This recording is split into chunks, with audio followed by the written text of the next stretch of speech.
Èèyàn lè káàbọ̀ sí Mashola Gist TV. A kú ọjọ́ èní ọjọ́ Monday 17 February 2025. A kí gbogbo ẹ̀yin tẹ́ ń ṣe ọjọ́ ìbílẹ̀ ní ẹ kú ọdún ẹ kú ìyèdùn ẹ̀mí yín á ṣe púpọ̀ ọdún láyé. Mọ̀ pé láti gba Valentine mi tí mú gist Valentine wá fún ẹ̀yin èèyàn mi. Mo ní kí n wá fún yín ní update nípa Valentine nǹkan tó ṣẹlẹ̀. Ó fọ́ ni o ẹ̀yin èèyàn lé. Bí a ṣe gbọ́ wọ́n ní àwọn olórí wọ́n pé jọ wọ́n láwọn fẹ́ jọ ṣe Valentine fún bàbá Erin ńlá ńgbà tí bàbá Erin ńlá ti reject dinner àǹtí Wáyé. Ẹ rántí pé a sọ pé àǹtí Wáyé ṣe dinner fún bàbá Erin ńlá tí bàbá Erin ńlá sọ fún wọn wípé àwọn ń lọ sí ọ̀dọ̀ ọmọ àwọn Prince Tadenikawo wípé ó ní event ní school tí wọ́n fi ní àǹtí Wáyé ó ń sunkún wípé báwo lòun ṣe jẹ́ ṣé òun ń ṣe ìyàwó kábíyèsí ní every time kábíyèsí a máa ní ọmọ àwọn ṣé ọmọ tó ń bí òun ṣe ọmọ kábíyèsí ni wọ́n ló rojọ́ ilẹ̀kùn wọ́n ní bàbá Erin ńlá ní ó sọ fún àwọn tẹ́lẹ̀ àwọn dẹ̀ ti ní plan láti lọ sí ọ̀dọ̀ Prince Tadenikawo yìí pé kí wá lóde tó yẹ pé ó wá ń take it personal wọ́n láǹtí wá bẹ̀rẹ̀ sí pariwo kì í ṣe ní ni kábíyèsí ti máa ń ṣe ìgbà wo lẹ fẹ́ ní time fóun ìgbà wo lẹ fẹ́ spend the time pẹ̀lú òun kí lóde tó yẹ pé every time ọ̀dọ̀ Queen Naomi lẹ máa lẹ́ ń lọ wọ́n ní kábíyèsí ní ṣàwọn dárúkọ Queen Naomi ní ìsìn wípé kí lóde tó yẹ pé ẹ lè sọ̀rọ̀ láì má dárúkọ Queen Naomi wọ́n ní ọ̀rọ̀ yẹn bí bàbá Erin ńlá nù wẹ́ pé ẹ fi arábìnrin sílẹ̀ náà òun àti ẹ ń sọ̀rọ̀ èwo ní orúkọ Queen Naomi tó ń dá ní ìsìn ẹ̀yin èèyàn lé ìlara ni jealousness olóńbà àǹtí Wáyé jà ìgbà tí kábíyèsí ṣáàrì refuse láti jẹ dínà ẹ̀ torí wọ́n ní bàbá Erin ńlá ni ṣé kò sí nǹkan míì lọ́rọ̀ dínà yìí ṣé kò sí nǹkan míì lọ́rọ̀ dínà yìí wọ́n ní bí àwọn olórí bó ṣe parapọ̀ nìyẹn páwọn máa ṣe romantic Valentine dinner fún bàbá Erin ńlá ẹ̀yin èèyàn lé kò fọ́ọ̀dì rárá o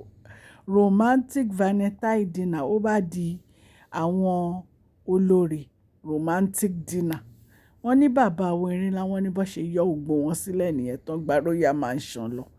wọ́n ní bá ṣe gbọ́ o allegedly o torí wọ́n ní àǹtí wa r àti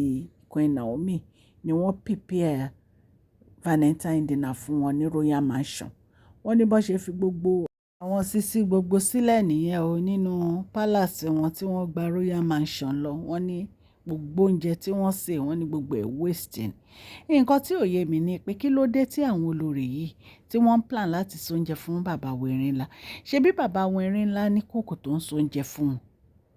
ó ní bí bàbá Erin ńlá ṣe máa ń jẹun wọ́n ní àtìgbà tí wọ́n ti fẹ́ àwọn olórí àwọn sisi gbogbo yìí wọ́n ní kò sí ìkọ̀kànnú wọn tó sóúnjẹ fún kábíyèsí rí ju Dr. Elizabeth àti Queen Naomi lọ wọ́n ní Dr. Elizabeth wọ́n máa ń supervise àwọn kúùkù yẹn tó máa ń sóúnjẹ fún wọn nínú palace wọ́n ní gbogbo àwọn tó kù gbogbo àwọn sisi gbogbo tẹ́rí tó kù wọ́n ní kábíyèsí òǹjẹ oúnjẹ wọn so why tẹ́ wá ń prepare láti ṣe dinner fún kábíyèsí ìgbà tó yẹ pé bàbá Erin ńlá wọ́n láwọn tó ń sóúnjẹ fún wọn nǹkan tá a gbọ́ nìyẹn ò ẹ̀yin èèyàn lé so wọ́n ní àǹtí wa rọra ignore gbogbo wọn wọ́n fi wọ́n sílẹ̀ wọ́n ń wò wọ́n pẹ̀lú Valentine dinner tán láwọn ń prepare nígbà tí bàbá Erin ńlá tí wọ́n gba royal mansion lọ tí wọ́n lọ jẹ dinner tí Queen Naomi prepare tí Queen Naomi dẹ́ invite àǹtí wa rí pé kó wá bẹ̀ wọ́n ní àwọn olórí wọ́n náà dúró de kábíyèsí wọ́n ti múra wọ́n ti ró dẹ́dẹ́ wọ́n ti kàn dúndún wọ́n ní bàbá Erin ńlá ò yọjú o wọ́n ní bàbá Erin ńlá ò yọjú wọ́n ní bí gbogbo oúnjẹ wọn ṣe waste nìyẹn ìyẹn ara lé ṣe é dẹ̀ mọ̀ pé ara máa ń fún bàbá Erin ńlá wọn bàbá Erin ńlá tó yẹ pé wọn ò take rubbish tó yẹ pé wọn ò take nonsense tó yẹ pé wọ́n ti mọ̀ pé owó náà ń jẹ wọ́n ní bàbá Erin ńlá ní ìyàwó kan táwọn fẹ́ tó jẹ́ pé àwọn propose sí láti inú ọkàn àwọn táwọn fẹ́ tí ò ṣe pé wọ́n gbé súnmọ́ wọn ṣe mọ̀ pé ìyàtọ̀ wà nù kóbìnrin wá toast ọkùnrin fún rẹ̀ àbí kí ọkùnrin toast obìnrin fún rẹ̀ ó ti yẹ yín ẹ̀yin èèyàn lé gbogbo ẹnu kọ́ la fi ń sọ̀rọ̀ kábíyèsí fẹ́ Queen Naomi ní ṣùlọ́kà ni wọ́n dẹ̀ bá Queen Naomi lé ni so ìyàwó kan tán láwọn fẹ́ ni wọ́n láwọn ìyàwó tó kù Ifá ló fẹ́ ìyàwó Ifá ni wọ́n ẹni tó tún wá nífẹ̀ẹ́ tó jẹ́ pé wọ́n wá láti ilé tó decent. ó ní Dr. Elizabeth tó yẹ pé bàbá Erin ló fọ̀rọ̀ wọn ṣeré. àwọn olórí ṣe pìpì àdínà nìyẹn olóní rẹpẹtẹ kò sí nǹkan tí wọn kò sí orí tébù ẹ̀mọ́ ìpọ́n láìkan máa waste owó wọ́n ní wọ́n bá lọ pé bàbá Erin ńlá lórí intercom pé kábíyèsí ní o kí ló ṣẹlẹ̀ tálẹ̀mọ̀ tó pè àǹtí wa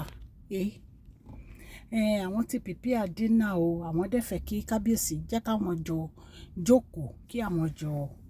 jẹ valentine dinner nítorí èní ni ọjọ́ ìfẹ́ wọ́n ní kábíyèsí ní valentine that's good ṣùgbọ́n valentine tẹ wá ṣe yìí kò wá bọ́ sí ọjọ́ táwọn lè ráyè ẹ̀yin náà mọ̀ pé àwọn máa lọ sọ́dọ̀ ìyálé yín àwọn máa lọ rí Tadé ní káwò àwọn dẹ̀ máa spend time pẹ̀lú ìyálé yín ìyẹn Queen Naomi wọ́n ní bí ẹkún ló ń ṣe àǹtí wa lórí fún pé kílẹ̀ wí kábíyèsí kílẹ̀ wí ẹ̀yin èèyàn lé tí ì gbọ́ nǹkan kan wọ́n láǹtí wa bí ẹkún ló ń ṣe wọ́n lórí fún pé àwọn waste owó àwọn ṣe valentine dinner wálé ní jẹ valentine dinner wọ́n ní bàbá Erin ńlá láwọn ò jẹ valentine dinner ṣé kò sí nǹkan míì àwọn ò jẹ valentine dinner ṣé mọ̀ pé bí a ṣe gbọ́ wọ́n ló ní àwọn èèyàn tó ń so oúnjẹ fún kábíyèsí wọ́n ní wọn ò gba àwọn sisi wa gbogbo ìkan so oúnjẹ fún bàbá Erin ńlá wọ́n ní bàbá Erin ńlá ní kòkò wọn yàtọ̀ sí yẹn wọ́n ló ní omi tó wà nínú palace tó jẹ́ pọ́n fi ń dáná fún bàbá Erin ńlá torí omi yẹn wọ́n ní omi àdúrà ni bá a ṣe gbọ́ ni o ẹ̀yin èèyàn lé wọ́n ní kábíyèsí ní ṣé kò sí nǹkan míì àwọn èèyàn wá ń sọ̀rọ̀ pé ṣé kìí ṣe pọ́n fi nǹkan sínú oúnjẹ fún bàbá Erin ńlá because bá a ṣe mọ àǹtí wa pé àwọn ògbólógbò kọ́ máa tọ́ nǹkan kọ́ máa fi nǹkan kọ́ máa ya nǹkan kọ́ máa sọ nǹkan àwọn mọ ìyẹn ṣe dáadáa dẹ̀ mọ̀ pé recently náà lọ threatening bá a ṣe gbọ́ allegedly náà lọ threatening Queen Naomi pẹ̀lú lẹ́tà tán fi ní wọ́n arrest bọ̀bọ́ yẹn mo ṣe gist yẹn láàárọ̀ yìí tó fi ní wọ́n arrest bọ̀bọ́ yẹn ipe ó lọ sọ lẹ́tà ó lọ ń threatening Queen Naomi sínú lẹ́tà pé zaida òun àbí Queen Naomi ẹ̀yin èèyàn lé wọ́n ní bàbá Erin ńlá wọ́n náà abandon dínà wọn náà lọ bá olólùfẹ́ wọn náà lọ bá olólùfẹ́ adé orí ọ̀kín adé orí ọ̀kín Queen Naomi ní o adé orí ọ̀kín ṣé ń gbádùn gist ẹ̀yin èèyàn bí mo ṣe máa ń sọ allegedly ní nǹkan tá a gbọ́ la wá torchlight o wọ́n ní bá ṣe lọ bá Queen Naomi ní kábíyèsí tún wá ṣe bẹ̀bẹ̀ o ní kí náà ṣe èèyàn ara lé wọ́n ní diamond tí kábíyèsí tó fún Queen Naomi fún valentine wọ́n ló ń ṣáná ni o ṣàṣà diamond ṣàṣà wọ́n ní diamond yẹn wọ́n ló lágbára valentine gift wọ́n ní tí kábíyèsí gbé sí Queen Naomi lọ́wọ́ báyìí wọ́n ní Queen Naomi rẹ́rìn-ín wọ́n ní kábíyèsí rẹ́rìn-ín pé olómi òní tèmi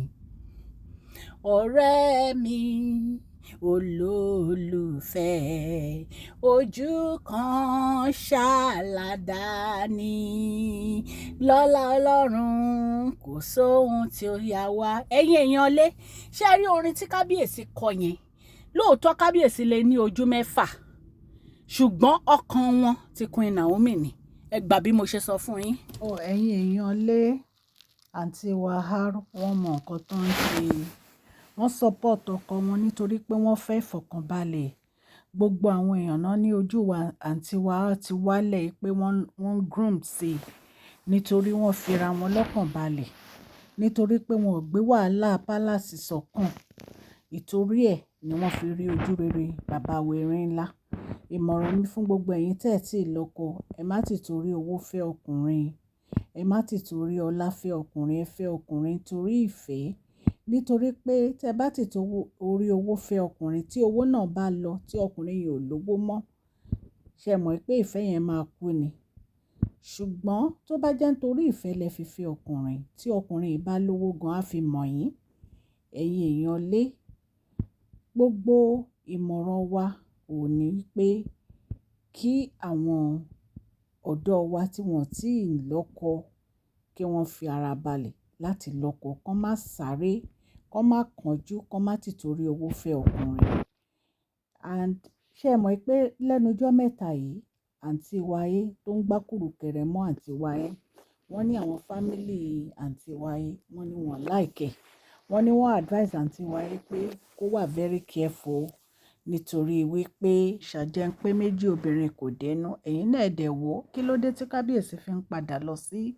ọ̀dọ̀ Queen Naomi ní gbogbo ìgbà? Nítorí pé wọ́n mọ̀ pé ìfẹ́ òtítọ́ òun ni Queen Naomi ní sáwọn. Wọ́n mọ̀ pé Queen Naomi ò fẹ́ àwọn nítorí ipò, wọn ò fẹ́ àwọn nítorí owó, wọn ò fẹ́ àwọn nítorí ọlá, wọ́n fẹ́ àwọn nítorí pé wọ́n love àwọn ni. Ìtorí ẹ̀ lẹ fi rí bàbá Erin látó jẹ́ pé ọ̀dọ̀ Queen Naomi ni wọ́n ti lọ ṣe Valentine Day wọn. Gbogbo nǹkan tá a gbọ́ nìyẹn ta ní ká mú wá sí etí ẹ̀yin èèyàn wa ní ilé. A ń sọ fún yín, allege ní gbogbo nǹkan tá à ń sọ yìí. Àbá kábíyèsí gbénu palace o. À ń ṣe advert fún collection center store, ẹ bá wọn ra bàtà. Bàtà tí wọ́n ń tà láti size 6 títí dé size 14 ọkùnrin. Ẹ kàn sí wọn ní collectioncenterstore@gmail.com. Wọ́n ta palm, wọ́n ta slippers, wọ́n ta sandal, wọ́n ta shoe, Italian shoe tó jiná tó yẹ pé tẹ bá wọ̀ kò ní bàjẹ́. Wọ́n ta fashion bags fún àwọn obìnrin, wọ́n ta bàtà fún àwọn obìnrin náà, slippers àti bàtà. Ẹ kàn sí collectioncenterstore@gmail.com. Ẹ dẹ̀ má gbàgbé kẹ́ fún fídíò yìí ní thumbs up o, ẹ̀yin èèyàn wa. Mashola Gist TV. Lórí ìkànnì yìí à ń sọ̀rọ̀ nípa celebrity gist, royal gist, politics àti gbogbo nǹkan tó ń ṣẹlẹ̀ ní agbègbè orílẹ̀-èdè bàbá wa nílẹ̀ Nàìjíríà. Tí ẹ bá ti subscribe, ẹ tẹ notification bell yín kẹ́ subscribe